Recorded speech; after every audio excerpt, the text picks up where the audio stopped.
So, today's theme is all about capturing moments. Now, everyone here will have their own interpretation of what that means to them. But when I heard the theme, I immediately thought how appropriate that Lizelle asked me to chat with you today because that's my mantra. How many here have said, "Oh, I'll do that when I retire," or "I'll do that when the kids have grown up"? I hate to put a downer on today, but what if your when doesn't arrive? Or it does, but you're just not up to the challenge anymore. Some of you here will know me and know that I'm a drag racer. Others might have heard a little bit about my unusual hobby. And knowing that and then looking at my style, you've probably made the assumption I am all about living in the moment. But that wasn't always the case. I used to be a when person too. I was working crazy hours as an art director for a big marketing agency. I'd worked my way all the way up that corporate ladder to a point where I was no longer doing that part of the job that I chose that career for in the first place. And while I was earning good money and I was saving up for all those things that I wanted to do, I just didn't have the time or the energy left to live and enjoy my life. I didn't have the time to do any of those things anymore. And yes, it was also affecting my health and my relationship because I wasn't taking the time out for me. I was too busy working for that when. But way down deep inside, there was a little bit of me that knew that she wanted it now. And she knew it was important to find that work-life balance that everybody always talks about. And don't get me wrong, it wasn't easy. But I did step away from that high paying, high pressure job long enough so that I could then reevaluate what was really important to me. What do I love to do? What makes me smile?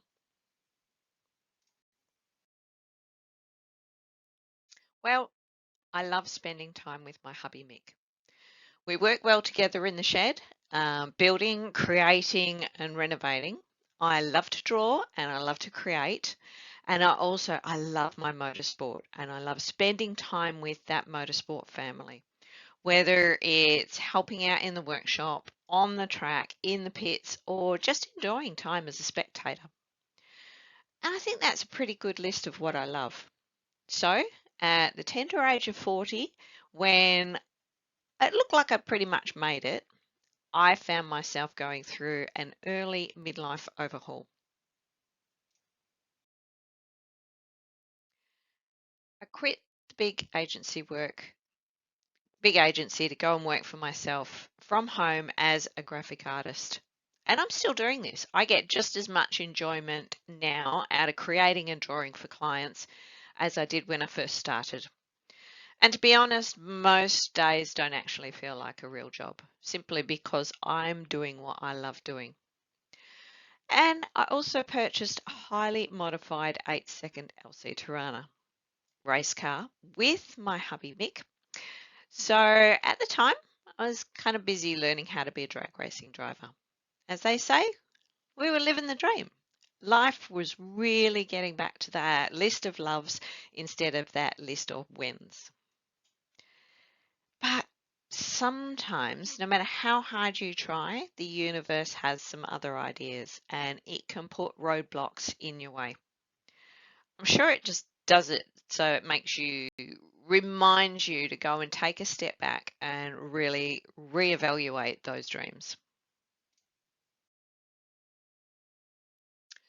Now, I'm not sure how many of you are familiar with the specifics of how drag racing works, but it simply isn't just a case of putting your foot to the floor and seeing who gets to the finish line first. It's pretty complicated, and because the Tirana we'd purchased was a purpose-built drag racing car, there was a whole heap of extra things for us to learn, both me as a driver and Mick as a crew chief. So before I could be ready to front up at the racetrack and sit those first stages of my license, I had some practicing to do. But it's not like you can just pop down the racetrack either and practice. So Mick and I would practice as much as we were able in the workshop car park of my friend and race mentor, Simon.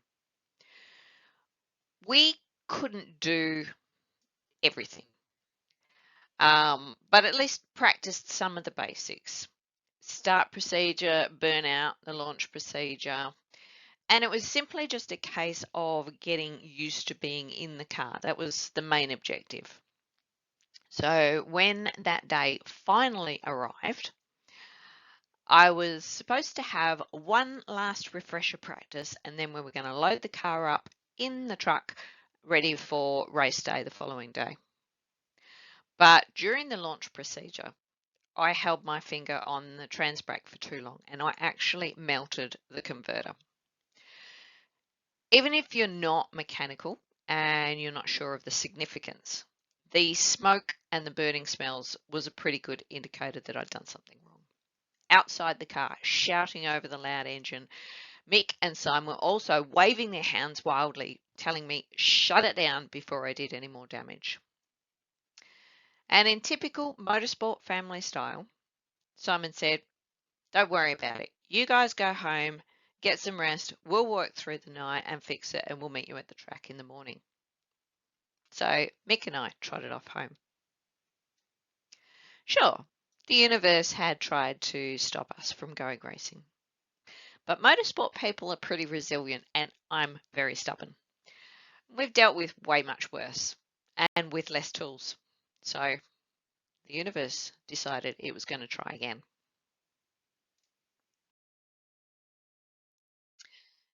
Have you ever jumped in the shower only to realize that you forgot to grab fresh towels? Well, that's exactly what I was thinking when Mick called me ever so casually from the shower. So, grabbed the fresh towels from the linen press and I went into the bathroom. I was not prepared for what I saw. Mick was standing next to the shower, holding his arm up. There's blood running down his side and pooling around his feet. I think I need an ambulance. Pretty much all he said. He had slipped and impaled himself on the shower tap. Now, I'm not going to go into details about Mick's slip because it was pretty gruesome. Needless to say, once I had Mick amboed off to hospital, I rang the boys back at the workshop and told them, don't worry about fixing the Tirana. We're not going to be racing tomorrow.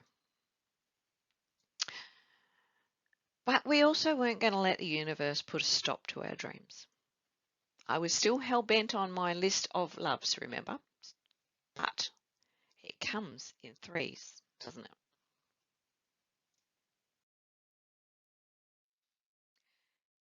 The race season was coming to an end. Mick's arm was well on the mend and the Tirana was fixed. So we started to prepare for licensing again. The aim was to get me licensed before the end of season and then start racing fresh in the new season. Because drag racing takes a break over winter as it's not safe to race on a wet track. So we carefully went through all the steps again, refreshing our minds on the processes, making sure we were 100% ready. No mistakes this time. And life was still going on as normal. We still had work. My business was keeping me very busy. And we were also building a workshop shed for the race car. You know, regular life stuff. So let's take a step back into my regular life, into our little suburban house on a pretty standard evening. I just finished doing the dishes after dinner. Mick was laying on the couch with a full belly, watching the TV. Our two dogs were laying under the dining room table, dreaming about leftovers they weren't going to get. But that day in March 2010 didn't turn out to be very regular at all. It was a huge change in our lives and the lives of everyone around us. Because simply in the shower that night, I noticed there was something very different about my boob. Now, I've had lumps before, and they've always turned out to be a cyst. But the feeling in my gut was that this was something a little bit different. So I asked Mick to double check. Even though I had a really busy week ahead, I really wasn't thinking it was anything too serious, and certainly not life-threatening or anything. But I still made the time, and I did as Mick advised. Because hubbies are really good for making you see sense, aren't they? Booked in to go and see my GP.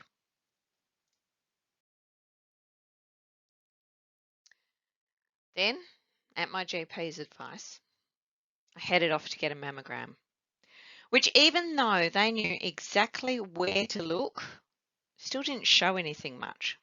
So they sent me off for an ultrasound that same day. And as soon as I saw that blob on the ultrasound screen, I knew it wasn't normal. But I still wasn't thinking it was anything serious. When the radiologist asked if I'd like the biopsy done that day, or if I wanted to come back for an appointment on a different day, my head's only thinking about how much time I'd already spent at the hospital, and I thought I may as well write the day off entirely.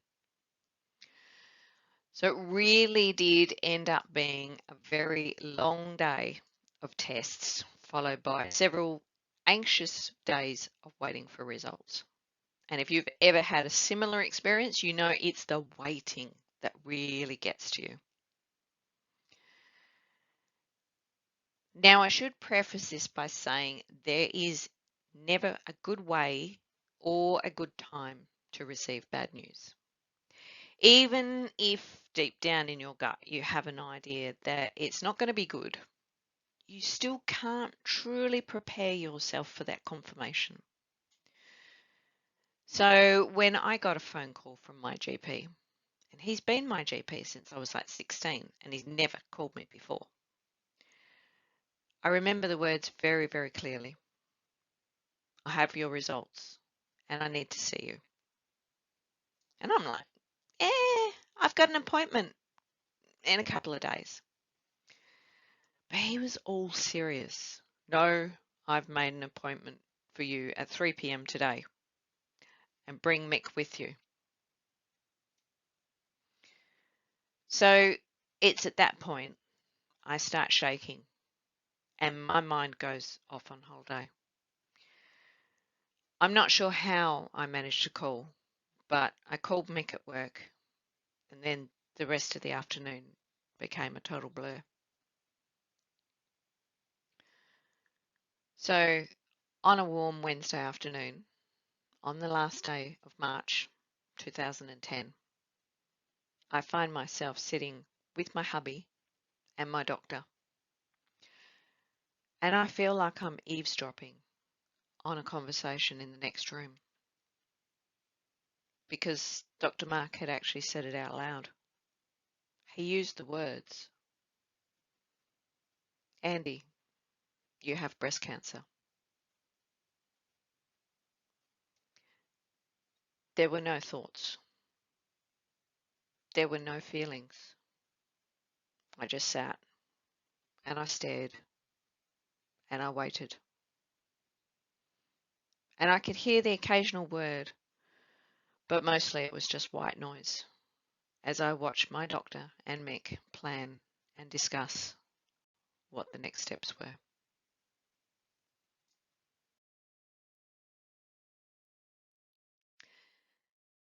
This is my breast cancer diagnosis. And since then, I've seen loads of doctors and specialists. I've had several hospital stays. I have been in, on, under almost every kind of testing machine at the hospital. I've now had a double mastectomy with reconstruction. I've had a full hysterectomy, very aggressive chemo, lots of radiation, and a whole barrage of drugs for many years to follow. When I was told there was an 80% chance of this type of cancer coming back, I agreed to throw everything we had at it. And I can now say I've been sick beyond what I thought was possible. I've been tired beyond what I thought my body could handle. And I've experienced pain beyond what I actually wanted to live through. I've seen my body cut up and rearranged in a way I never even knew existed. And I have spent so much time in the hospital that nurses became family and my roomies became my best friends. I've been so sick that my own parents didn't recognize me when they visited me at hospital. And at least once, Mick was prepared to say goodbye as he didn't think I was going to make it through. But I stand here now, still a few lingering ailments left over from the treatment, but also still stubbornly cancer-free. Unfortunately, this is all too common a story, and it might have hit a little close to home for some, welling up some very difficult memories. And while it might have brought a tear to your eye, it's really only one small piece out of a couple of very stressful years, not just for me, but for all my family and friends. But there was one thing that helped me stay focused on that end goal. Because you might think that just wanting to live would be enough motivation, but it's actually not. You need something tangible to aim for because we're only human. We need to know there's a reward there before we go and put all that effort in.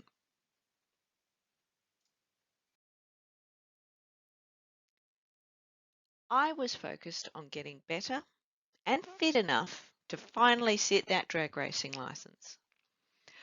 I wanted it so bad that I would envisage myself in the driver's seat.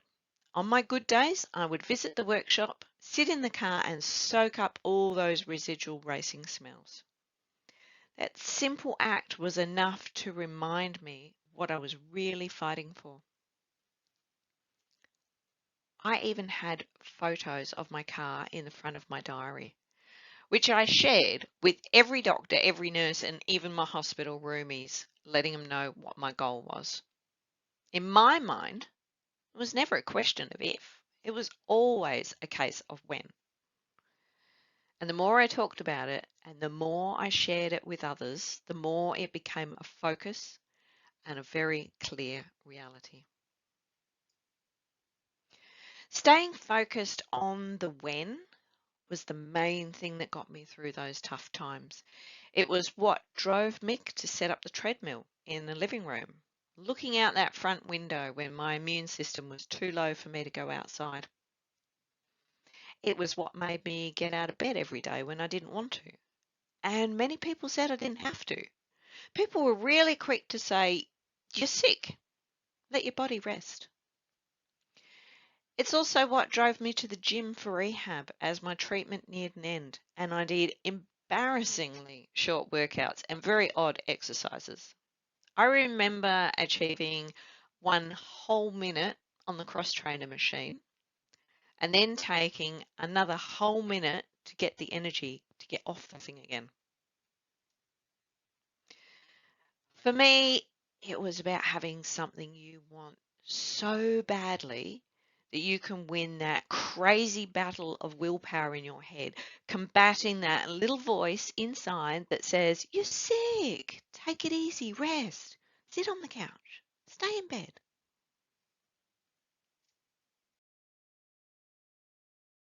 And it wasn't just me. If you've ever been a carer, you know the mental stress that it causes and how draining it can be on your energy levels. As a carer, it's really easy to put your needs aside. So our involvement in the motorsport community was a great outlet for Mick as well to be able to recharge his emotional batteries. And it was great for me to be able to feel a little bit more normal again. This was a place where I wasn't the girl with cancer and Mick wasn't the bloke with the sick wife. Well, we were, but it was secondary to our real passion. Heading down to the drag racing track, hanging out with friends at the workshop, talking cars, talking racing, it was the ultimate escape from hospitals and treatment and doctors.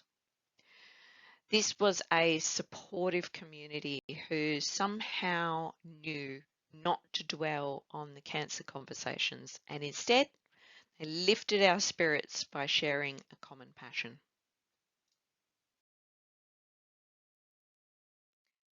So the moment that I was given that all clear from my doctors to go out and be crazy drag racing woman again, I jumped at the chance.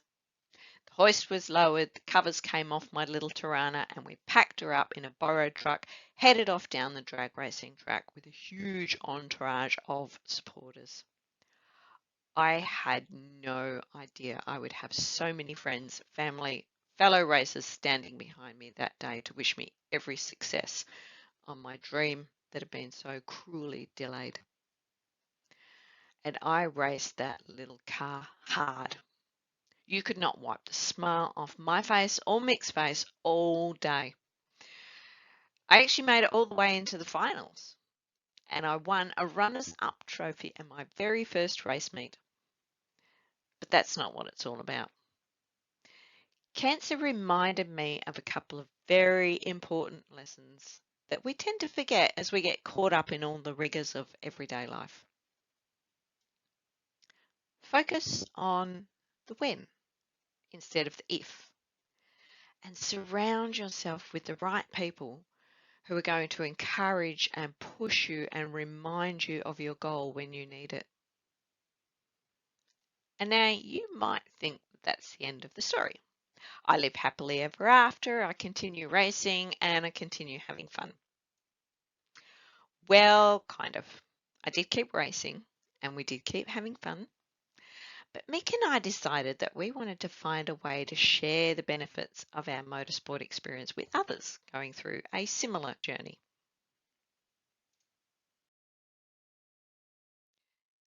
Because over many years of racing, we've seen the same strength of support that we received shared in a lot of different ways for a lot of different reasons, right across the motorsport community. Often we're called hoons because we like our big engines, we like our fast bikes or our cars. When you look a little bit deeper though, you'll see a group of very involved and very caring people who will go out of their way to help. So, a couple of years ago, sadly we sold the faithful Tirana and we set about building a brand new race car with a very special purpose in mind. We wanted to share the actual racing experience in a more interactive way than just spectating, as well as introduce non-motorsport people to this amazingly supportive community that we've found along the way. And I also made it into a charity that I could bore you with for hours and even managed to include some non-motoring people into our activities. Now, I also wanted to share my own experience to help people be more aware of not just the disease of breast cancer, but also the mental health aspects that affect the whole family. And I wanted to demonstrate that there are many different ways that you can work through it. One of these ways is through adrenaline therapy. Adrenaline boosts your endorphins. That's the happy drug that your body naturally produces when you exert lots of energy, and especially when you do something super exciting like go for a ride in a race car. Did you know that adrenaline therapy was actually started by the military to help soldiers work through PTSD? It increases the endorphins and that then also encourages you to open up and talk. So as I've shared through my own story, dealing with the anxieties surrounding a cancer diagnosis and then compounding it with life's already daily stresses really takes its toll on your own recovery. And it also takes its toll on your own and your family's mental well-being. Even just that feeling of helplessness while you watch a relative or a friend going through cancer causes a huge amount of stress. Now, while being strapped into the passenger seat of this 700 plus horsepower supercharged Hellcat Mercedes-Benz, tearing down the drag strip from 0 to over 200 kilometers an hour in 10 seconds might not seem like therapy to some. There's also a lot more to motorsport than just the squeal of tires and the roar of engines. It's a community, it's a shared experience, and a contagious feel-good emotion that you can carry with you. And why should I keep this all to myself? If I can help make someone else's day with an experience that makes them smile, then that's something else I want to share. So today I would like you to step outside the everyday and do something you always wanted to do. Do something big or something little, crazy, sane. Just go and do something that you've always said, I should do that one day. Go and remind yourself not to wait for the when and instead embrace the now.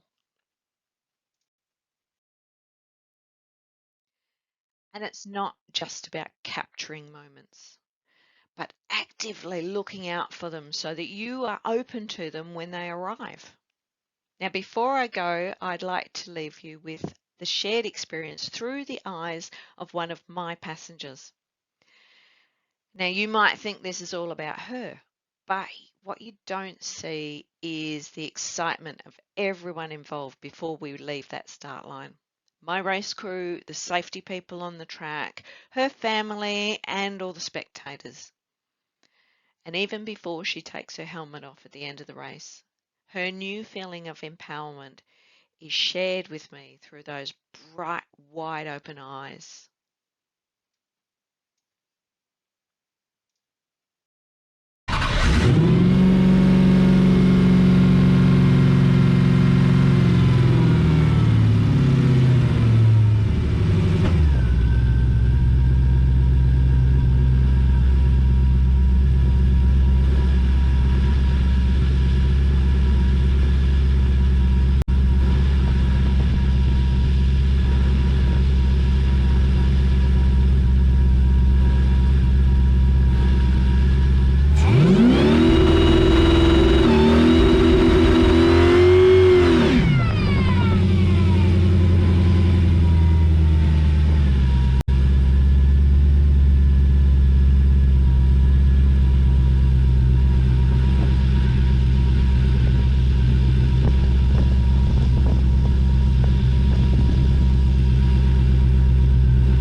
And yes, I still do race, but sharing that experience with someone else is something else entirely.